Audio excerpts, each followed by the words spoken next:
सटाणा तालुक्यात बिबट्याचा कहर, भावांनी वाचवले एकमेकांचे जीव। मालेगाव सटाणा तालुक्यातील गाव ब्राह्मणपाडाजवळील शेवरीपाडा येथील रहिवासी हे नित्यनेमाने आपले दररोजचे काम असल्याने सकाळी 11 वाजेच्या सुमारास लवणजवळ बकऱ्या चारत असताना अचानक आलेल्या बिबट्याने बकऱ्यांच्या दिशेने कूच करीत असताना सोमनाथ नारायण वय अंदाजे 24 याला दिसला।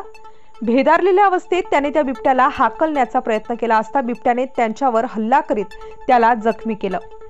हे दृश्य पाहून त्याचा चुलत भाऊ बबन मामू सोनवणे वय 22 वर्ष हा भावाला वाचवण्यासाठी गेला। दोघा भावांनी बिबट्याशी 2 हात करून एकमेकांना वाचविले असून एकाचे नाव सोमनाथ सोनवणे तर दुसऱ्याचे नाव बबन सोनवणे हे दोघेही जखमी झाले असता त्या तेथील काही लोकांनी ही माहिती कळताच त्यांनी त्या दोघाही भावांना मालेगाव येथील सामान्य रुग्णालयात उपचारासाठी दाखल करण्यात आले असून तेथे आम्ही गेल्यावर माहिती घेतली असता सविस्तर माहिती समोर आली। दोघे भाऊ अजून सुद्धा घाबरलेल्या अवस्थेत दिसत होते।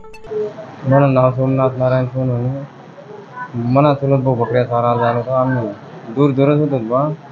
काल पडदच नाही चंबलीमध्ये बिबट्या निघणं दाखला चुलताना पोऱ्याला दरी पाडून मग तेल दरी होतं मी वाचवायला घेऊ मालिक दरी घेणार नाही बकऱ्याने मारे 10-15 बकऱ्या 10-11 स्टार न्यूज साठी मोहसिन पठाण, नाशिक।